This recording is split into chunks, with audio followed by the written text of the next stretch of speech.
Thank you for tuning in to the best parenting show on the internet, Post Daily Dose. It's the Post. It's the Post. It's the Post. The Post Daily Dose. It's the Post. It's the Post. It's the Post. The Post Daily Dose. It's the Post. It's the Post. Saul, the co-founder of the Post+Institute, coming at you live this Saturday afternoon. We've been doing evening book studies during our Post Daily Dose time. Big Papa's been out and he needed a little break, so I thought, well, what can I do at this time? So I decided to do little mini book study sessions, and so this is session number 5. The previous sessions you can find on our, if you just go to the homepage of the Post+Institute on Facebook, and I think there's a click even where you can choose videos. So then you can see sessions 1 through 4 if you're watching today. And then, of course, I'll be continuing until we get finished with the book. I have a lot of glare. Usually I'm doing this in the evening, so I'm trying to figure out how to manage my camera. But it'll be all right. I'm not going to worry about it too much. So I see we have about 6 people joining us so far. That's awesome. Anybody want to say hi? I love that. It's awesome to see people plugging in. So we're studying, let's see, this book. I'll put this one up first. Oh my God, the glare is terrible. From Fear to Love, Parenting. We have a new, actually we have a new cover, and I don't have the book with a new cover in front of me. And then we also have it available in Spanish. We have a Dutch translation that's out. We have a translation in Serbian floating around somewhere. And I have a German translation that's been done for us that I'll be getting up on Amazon very soon. And let me just tell you, one of the coolest things, it's just the coolest thing, is that most of the translations that we have just been done because people wanted their community to be able to read and study this book together. And so they just did it for free. That is so generous, to take a whole book and to go through it and to rewrite it in the language of your community, your country. I'm just like, my heart is just completely overwhelmed with gratitude for that. So I just want to give a shout out about that whole idea. And then I want to give a shout out again. I mentioned Mimi Ellis the other day. She's a postie for a long time, a friend of ours. And actually, it was her idea to do book studies. She and I were talking probably about 2.5 years ago when I was at the helm of the Post+Institute and Brian was taking a break. She came up with the idea of doing book studies, and the vision is for little book studies to be taking place all over the world. Now, I mean, we'll get global, and for kind of like the AA model, for people to get together, parents to get together, and pour into each other. And this book is such a great guide because it helps us understand the science. It helps us understand human development, brain development. It helps us understand stress, and it gives us a whole different paradigm, shifts us away from punishment, consequences, and rewards, and teaches us about how to build relationship. And it focuses on us as parents getting healthy so that we can be healthy for our kids. That is not to say that there's something wrong with you. This isn't a problem. It's not a problem-saturated perspective. It's all about looking towards solutions, understanding the root of the challenge. The root of the challenge is not the behavior. Behaviors are simply communication.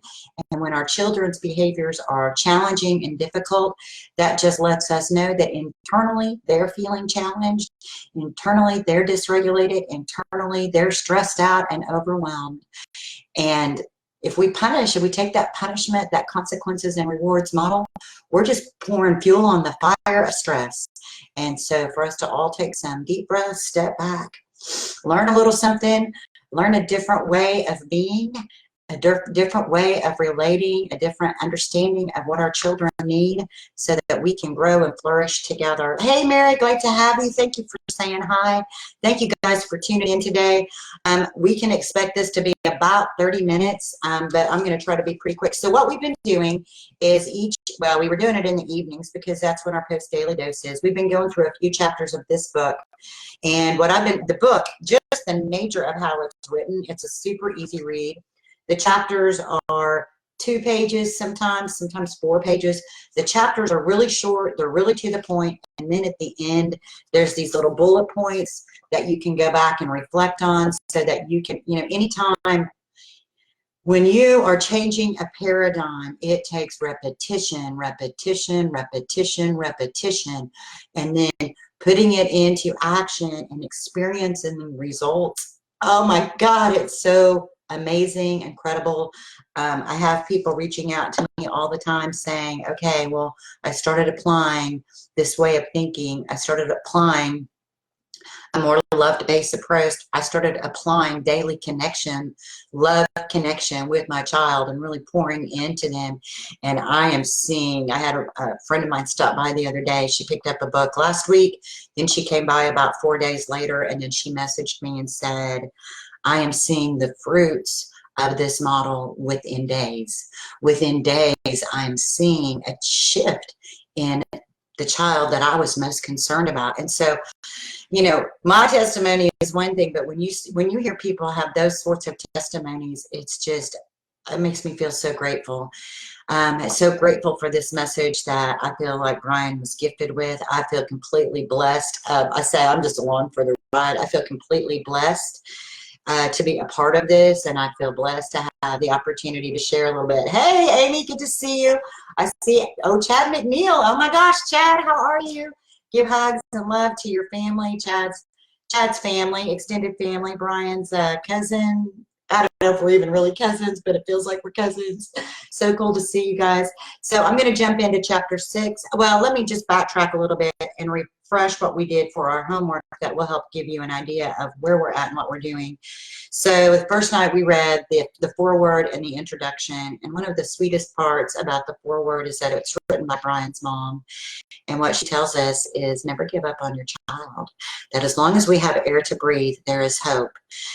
And sometimes, as we learned last night, because of how the brain develops, and that the prefrontal cortex doesn't finish developing until the mid-20s, that gives us hope, and it lets us know that when we go through all those struggles during middle school and high school, and then they venture out into the world and we're worried, scared, or whatever position we're in. But I see so many relationships mended in that mid to late 20 time frame. And I know, Mimi had that experience with her daughter as well. Kevin and I, we've always been in relationship, but now that he's in his 20s, our relationship is so strong. And since we're here and I can publicly praise him, I want to do that. He's gone through so much in his short life, but recently, like literally last week, his car got stolen. That is a big deal in Oklahoma, where we don't have public transportation, and he's trying to figure out how to get to work, and he's handled it. He's handled it with so much maturity. I'm so proud of him. I'm always proud of him. But when I saw that, I was like, man, he's a grown man doing life. I'm so proud of him. And sometimes the tests, when stuff happens, when tough things happen, and we don't completely blow it, we don't completely lose our grip on reality, and we flip out, and we, completely get stressed out and overwhelmed, tear things up and beat people up, and none of that happened. And I'm so proud of him. I'm so proud of the person that he is. He has an amazing heart, and he's an amazing person. So since we were talking about midlife development, I thought I would just shower a little public praise on him. And I sent him a message today too. I'm going to stop just a second. I see some comments coming in. Leslie, we experienced healing this year with our 22-year-old. Thank you, Brian and Kristi. God is good. Yes, God is good. God is good. God is love. So I know there's a lot of people out there who have experienced, maybe they've experienced church hurt in the church, or maybe they've experienced rejection or shame or whatever struggles have happened in their physical church that cause people to be sort of allergic to talking about God and spirituality. But God equals love, which also means love equals God. So, you know, if hearing the word God makes you anxious, just substitute love. You know, just substitute love in there. It'll be all right. It's okay. So God is good and love is good. And Leslie, I love you guys. And it was fabulous meeting you guys at the parent camp. And it's awesome when, you know, it takes courage. You can read the book, but it takes a lot of courage to do something different. And especially something different in the face of the world that's saying to you, you just need to beat their ass, you know. God, that mentality. And I know parents just get that shoved down their throat. You just need to be beating them harder. Well, you know, my kid's from a hard place and he's already experienced that. So I don't think I need to add any more pain to his life. I don't need to put more fuel on that fire. So you know, me soapbox sidetracked. So the first night we read the foreword and the introduction. Our homework assignment was about rekindling hope, because we can begin to feel hopeless, especially when we're sort of straddling the fence and we've not fully committed to a model and figured out how to really pour into our child in the way that they need. So we're going to learn more about that, about rekindling hope. Is just, sometimes that's just remembering a time when things were better. Remembering when you prayed to have a child in your life. You know, remembering and getting plugged in with people who are hopeful and optimistic, not overly cheesy, because that sometimes that can really be abrasive, but who can just sit with you and be with you where you're at and help walk this out with you. You know, this idea that we have to do life alone, that you're supposed to have all the answers and that you're supposed to be ultimately 100% independent is completely false. And the idea that strong people do it alone, you know, the strongest people are the ones who are transparent. The strongest people in my mind are people who, you know, they can go and be in front of people and share their heart and have people pour into them. There are people waiting to be a blessing in your life, but they don't know that you have needs. And so I just want to challenge these concepts of what we think strength is, you know, smiling in the face of tears, or maybe we just need to let the tears flow. You know, maybe we just need to be authentic and be where we are. That takes a lot of courage. So that was our first night and our first homework. The second night we covered I think we did the first 2 chapters, and our homework assignment was to just go sit in the area where your child nests, just to go sit there when they're not there. Because sometimes we end up in relationship, there's a chasm in the relationship, and the chasm is because we've fallen out of understanding. We're over here holding a certain expectation, and probably that expectation is something that the outside world, we feel like the outside world is pressuring us for, and then we're trying to get our child into that place, and so we're pushing, and in that pushing, we have fallen out of understanding really where they're at, what's going on inside their mind-body system, and who, you know, just they don't feel understood. So just go sit in their room or wherever they nest, because their room's not always their nesting place. Go sit in their nesting space when they're not there. And it may take doing this several times before you can just sit there and be. The first time you might barely even be able to stick your head in the room, and you might catch a smell of dirty socks and funk, you know, or, you know, you might look around and be like, man, how many times have I told them not to bring food in the room? All your frustration may be coming at the forefront. It may take several times of going in before you can just sit and be quiet. Quiet your mind. It's not all about you. It's not all about those expectations. Quiet your mind and just get back in touch with who your child is. That was homework assignment number 2. Homework assignment number 3 was listen to your soul. Find quiet time to listen to your soul and notice what your soul is craving. Because when we are in the role of parents and caregivers, oftentimes our needs get put on the back burner because somebody's physical or emotional health is always demanding our attention. But let me tell you, you cannot pour love out of a cup that's filled with exhaustion, bitterness, and resentment. It's not possible. So get quiet and listen to what your soul is craving. Everybody's different. What fulfills, what gives you a sense of fulfillment is going to be different than what gives me a sense of fulfillment. Movement has always been important to me, and for a long time, I didn't.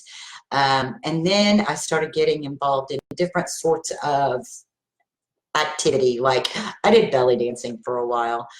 I'm old, but I'll tell you, it was great. It was great for my circulation. It was great for my flexibility.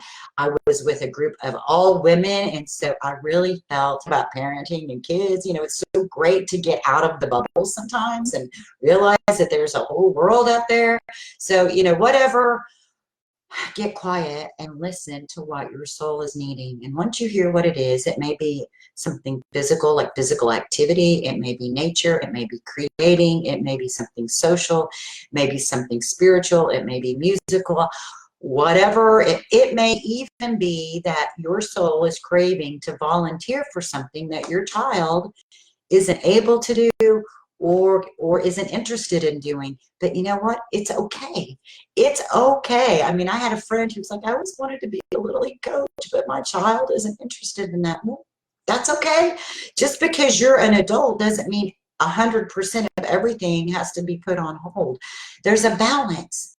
You know, it can't be all about us. We can't just abandon our children and go do everything we want to do and just leave them to not be raised. That's not healthy, but neither is it healthy for us to be so revolved around our child that we feel resentful. So finding that balance becomes crucial. So that was homework assignment number 3. Listen to your soul, find out what it's craving, start developing a plan for getting your needs met. The next homework assignment was last night, and that was pausing. To pause 3 times a day. Pause 3 times a day, at least. Notice something right there in your environment,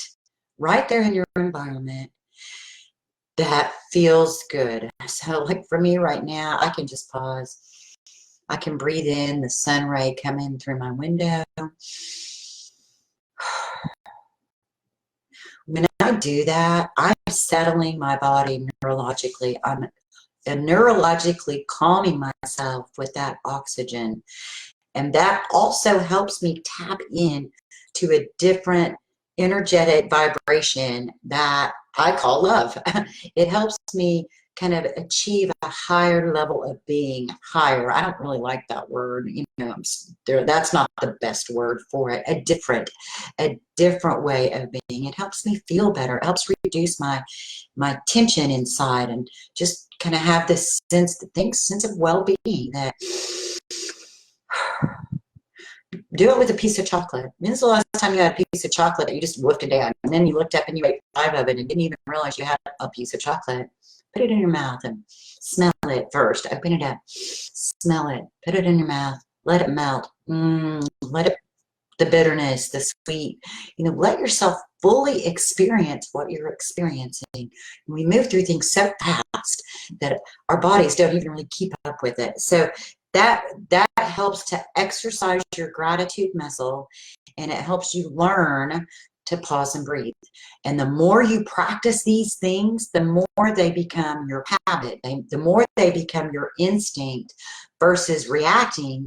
It will help you learn that process of calming yourself so you can respond to what it is that's being called of you. And so if we keep doing this review, by the time we're here for the last one, I don't know, it'll be like an hour in review.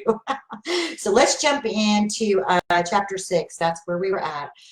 Again, we're doing a study of the book From Fear to Love. You can get this book free. Just pay shipping and handling, $7.95 in the U.S. It's more expensive international because international shipping is so expensive.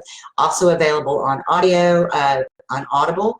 We also have it in ebook format, and I'll put the link for how to get the free book in the post for this after it's finished, but it's www.feartolovebook.com. So that's where you get it for $7.95. So chapter 6 is about ages and levels of memory. The most important elements of parenting lie in, ooh, this is good. The most important elements of parenting lie in facial expressions, timing, intensity, tone of voice, gestures, and eye contact. If you know how to engage your child's state level, the child can be influenced positively. Ironically, facial expression, timing, intensity, tone of voice, gestures, and eye contact are all things that are driven by our subconscious. So, the importance of working on your internal state, your understanding of your child, the story that you're telling yourself about your child and your life situation will make all the difference in your facial expressions, timing, intensity, tone of voice, gestures, and eye contact. So these homework assignments that I'm giving you help work on you. And in working on you, it will help you with these things that are said to be the most important elements of parenting. Wow. Oh man, that's huge. We could just stop there, but we're going to keep going. Bruce Perry says, all of us during times of stress revert to our developmental zone of comfort. In times of stress, we revert to our developmental zone of comfort. This means that your child reverts emotionally to an earlier experience of trauma. We call this a trauma barrier. It is not unusual for us to have, for children who have experienced trauma, or for people who have experienced trauma. They might be 27, they might be 16, they might be 13, but on a baseline of day-to-day functioning, they may be functioning in an emotional place that's more 7 or more 6. And when stress really gets elevated and they feel really threatened and really hijacked in their amygdala, and that cortisol is really pouring out, and their poor little oxytocin response mechanism is just not present for them because it's not been adequately exercised. Their brain's not been adequately trained to release the oxytocin. They can regress to being infants. And so we have to meet them at the emotional place where you feel them. Speaking of amygdala hijack, I think my dogs have their amygdala hijack. They always get really excited when the neighbor across the street takes their dog out. So yeah, that's why I have a 13-year-old who acts like a 3-year-old at school. Yes, if you mention to a school teacher that the child's trauma barrier is age 3, the teacher will often say, oh, you're absolutely right. She acts just like a 3-year-old. The thing is, we have to let that concept permeate our heart with empathy, not with sarcasm. Not quit acting, I want you to act your age, not your shoe size. Ouch, that hurts. That hurts.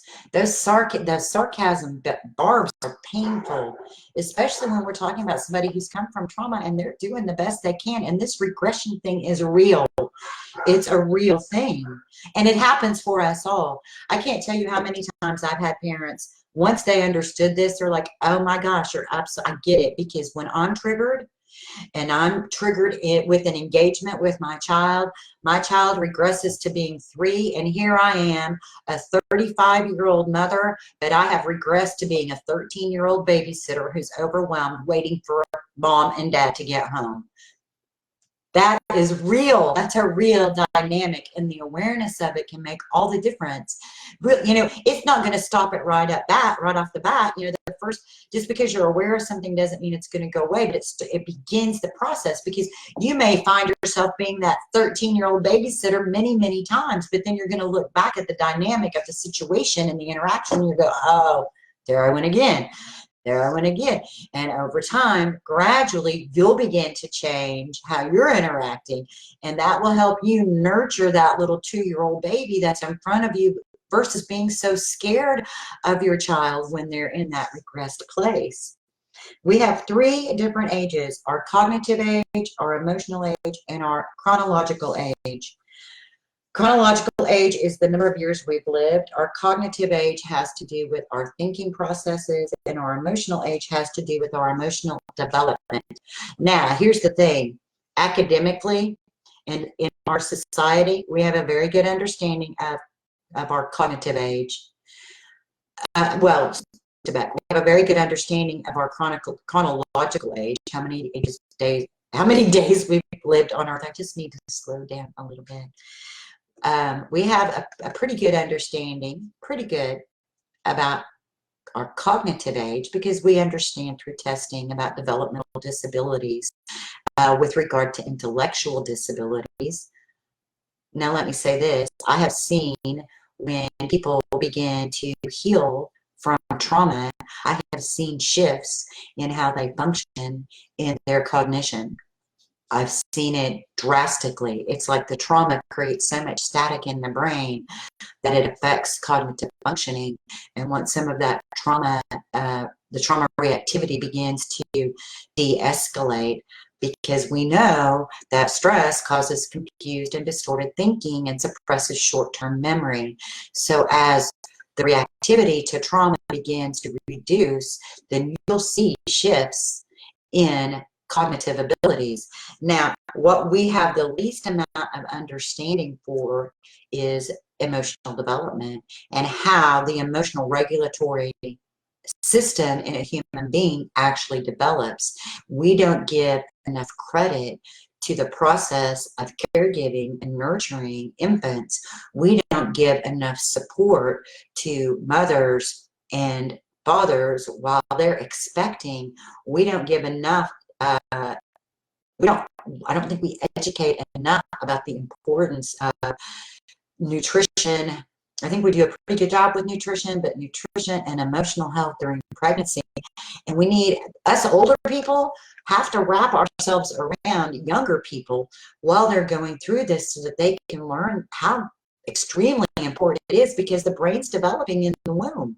That's what we covered in the first chapters, was the brain development in the womb, and how that, that like sets the foundation of the entire recipe for how this being, this person, this human is going to be able to navigate the world. Because we're looking at the brainstem and how that gets developed, and we know that's that's like if you were talking about it as a computer, that's like the baseline operating system. Now, the baseline operating system can be adjusted, and that's where our love comes in. That's where our pouring oxytocin into our babies can help make changes at the brain level. But we just, in our culture, we don't give enough understanding to what emotional development means and what that is and how it happens. And we are quick to assign negativity. We're quick to say, oh, they're just manipulating. I've heard people say that their infant, that their baby is trying to manipulate them to come and take care of them. Babies don't have that level of sophistication in their brain. My goodness, that level of sophisticated thinking doesn't happen until probably teenage years. That's such a sophisticated, premeditated way of addressing the world, and it makes my heart sick for us to think of that. In addition to the development stages and ages, we have 4 levels of memory: cognitive, emotional, motor, and state. The cognitive level of memory is considered to be the easiest memory to influence. Cognitive level of memory involves concepts like 2 + 2 = 4, names, phone numbers, addresses, and so on. Face recognition is what occurs when we have moved into emotional memory. I might meet and learn someone's name in the morning, but if I haven't made a conscious effort to store the memory for immediate recall, I might not remember his name by the afternoon. I might see him later, and the first thing I would do is smile at him and look at him.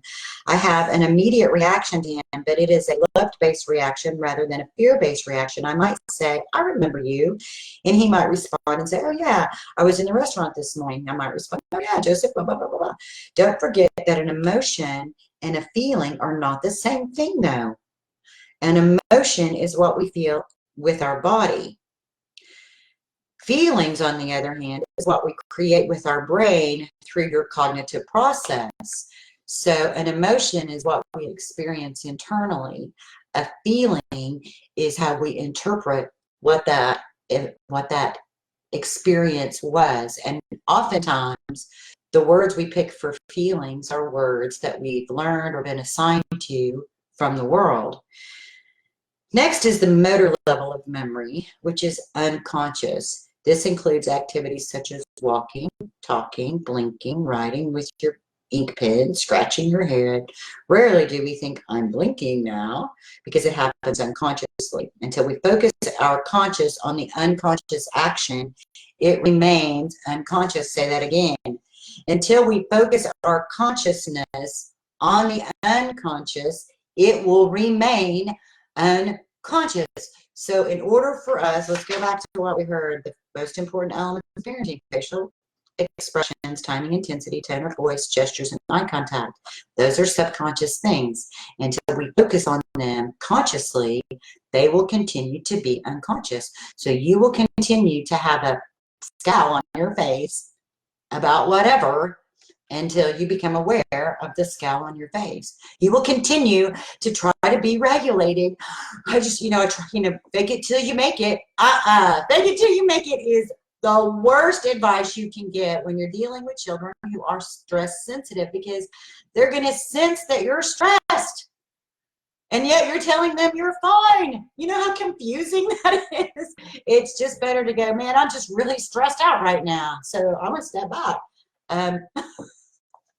I literally did that. I'm going to tell on myself. This was recent. This was like 3 months ago when we were at the hospital, and I was so stressed out. Marley was really, really sick. We'd come through the emergency room. They still didn't know what was wrong, and they went ahead and admitted her that she took some medicine and everything, like big explosion. And they get everything taken care of, and then the doctor comes in acting. We were finally all calm and clean and settled down and getting rested. And the doctor then came in after the fact, acting like the world was on fire, and started kind of, manhandling Marley. Can you sit up? And can you? It's like, whoa, we need to just get, I need you to be more gentle. And I flipped my lid. I cussed at her. I yelled at the doctor. And then I said, I am really stressed out, and so I am going to leave. She's like, I said, I need to go outside. And she said, you need me to go outside with you? I said, no, I just need to go outside because I need to take my stress out of this equation.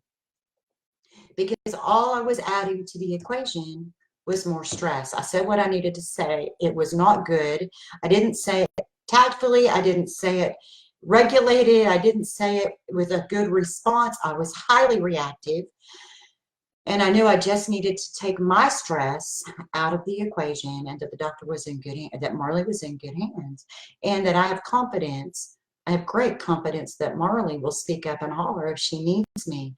So, that's with, this happens. That's real. We're human.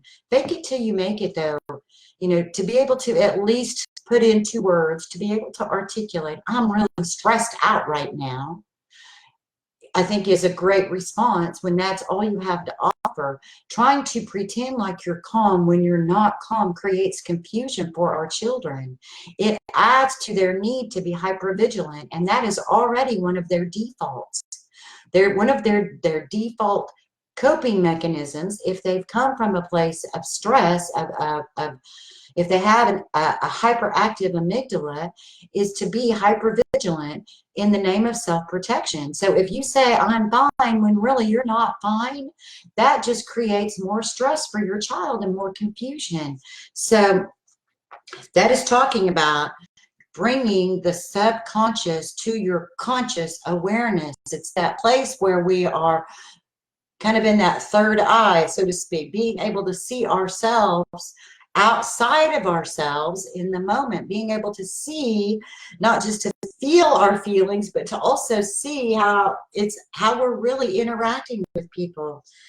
So finally, our state level of memory is the most important one to discuss here, because it is believed that trauma impacts the state level of memory. This level of memory is associated with your brain stem. That's the part that we talked about earlier that is created, developed in the womb. And Marcy Axness tells us in a very simple sentence, she says, in the womb, the brain is being developed for the world, for the environment it will be born to. Biologically speaking, that means that the baby's brain's developing for the world that the mother is interacting in and living in, even if adoption happens immediately after birth. The brainstem has been created in a way particular for the environment it would be born to. This level of memory is associated with the brainstem. It develops very early in life. It is believed that from in utero to the first 4 years of our lives is the most important for your baby's brain development and for all of our experiences. Secure Base, a book by John Bowlby, the father of attachment, says the first 3 years of our life establish the blueprints for all of our future relationships. The blueprints. The active operating files that drive this computer are all created from pre-birth to the first 4 to 5 years of life. It's significant. These files are very significant. We as adults have a hard time bringing these subconscious files to our awareness.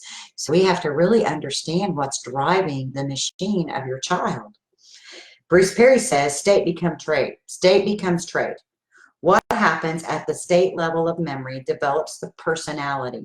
Therefore, if a child has experienced trauma at that level, it is significant. It's critical to understand that parenting is much more an emotional exercise than a cognitive one. The most important elements of parenting lie in facial expression, timing, intensity, tone of voice, gestures, and eye contact. These are the most influential pathways to a child's state level of memory. That's why some kids who have experienced trauma or who have sensitive amygdalas, eye contact is very difficult for them because it's very overwhelming. So when you're upset with your child and they can't look at you and they're being all avoidant, and we call it bird dogging. In Oklahoma, we call that bird dogging because, have you ever seen it, and even in the, About Winn-Dixie, how the dog is getting up on the couch, we read that a few nights back and he's like pretending, like, I'm not really doing this. How you don't really see me if I don't see you. That's because that is activating the state level of memory. It's activating the brainstem. People say eyes are the window to the soul. And so think about how activating eye contact is. So when you're upset with your child and you're like, look at me when I'm talking to you, and they can't, that's why. And so it's okay. It's maybe even better. They may actually be able to hear you better if they're not looking at you. They may be able to hear you better if you can modulate your voice and talk with them in a more calm fashion. They may hear you better if you can put a loving hand on their shoulder and provide some comfort and soothing and safety. Now, they may be so hijacked that those things are not going to permeate. My son used to get so hijacked sometimes that he couldn't hear me when I was talking nice. He only could hear me if I was talking like I came straight off the street. So yeah, you have to be able to speak the language of your child in the moment, because that's who I'm trying to, if I want to relate, then I have to be able to get where they're at. So I say, I'm bilingual. I can get rough if I need to. I can use profanity if that's going to be what you hear and what can get your attention, how we need to communicate. If me, using certain words and certain language, we all have a lingo, like the lingo of this book, talking about emotional regulation, using that term instead of just saying feeling calm inside versus feeling inside, whatever language the people in your world understand, that's the language you have to speak. So facial expression, timing, intensity, tone of voice, gestures, and eye contact, these are the most influential pathways to your child's state level memory. The state level memory is available 24/7. That's why we teach parents. And that's why we've always wanted to put this model in your hands. This isn't about something that needs to be secret for just therapists and something therapists that do to you or do to your child, because therapy could be 1 hour a week, it could be 3 hours a week, but it's still just 2 or 3 hours a week. The interactions, the healing is available day in and day out in the relationship you have with your child. The state level is always present and always accessible, but we often reinforce the state level in a negative way. Dr. Bruce Perry states that upon encountering a novel event, all humans perceive that event as a threat until proven otherwise. A novel event is experienced as a threat until proven otherwise, and that is true for all of us. The difference between being in a novel event and being hijacked and being in a novel event and being calm is my brain. I've had enough repeated experiences of these novel events that when my brain sees this and it gets amped up, that I have enough oxytocin available to calm that. I've had enough experience to take a couple of deep breaths and then enter into this novel situation, be able to take it in and not feel like my life is threatened. Somebody with a sensitive amygdala, somebody think about a little baby, and let's say that your 15-year-old has a hard time going into these novel events. It's because when they go to the novel event, they perceive it as a threat until deemed otherwise, and they regress to being an infant. Well, an infant in a novel event, a 2-year-old in a novel event, is going to react differently than a 50-year-old, right? So let's see.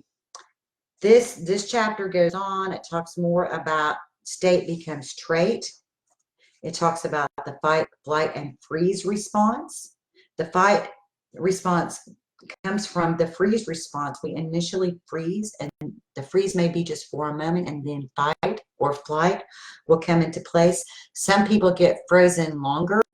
They may be frozen, and we might perceive their freeze response at the amygdala level as being resistant or defiant.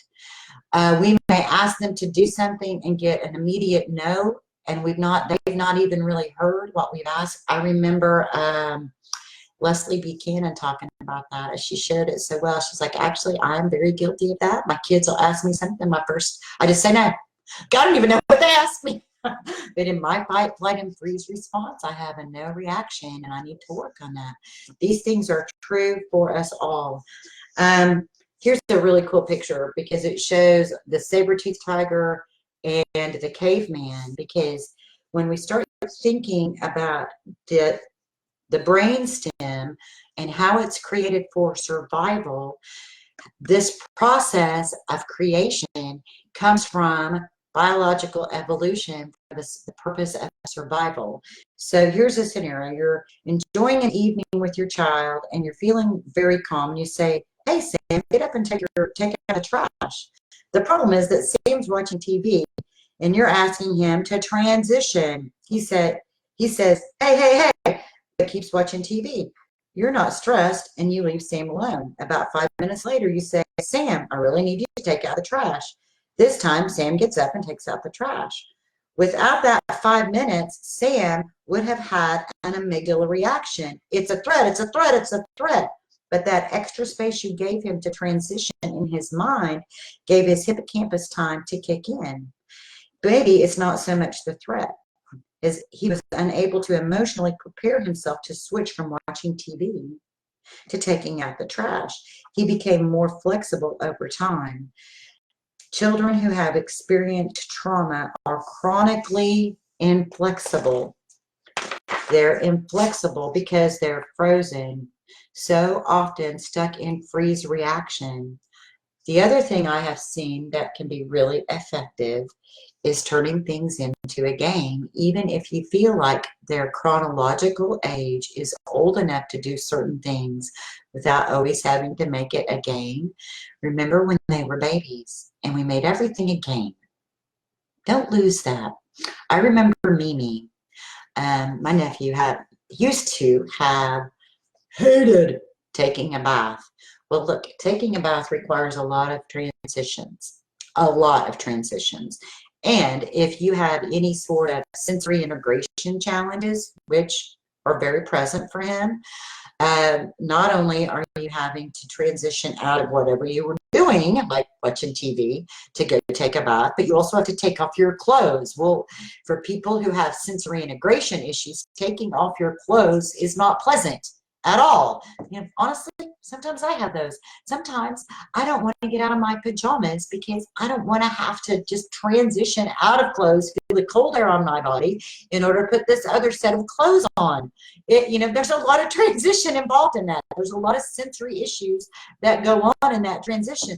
Then you have to get in the bath water, and the temperature of the bath water has to be just a certain temperature in order for it to be comfortable.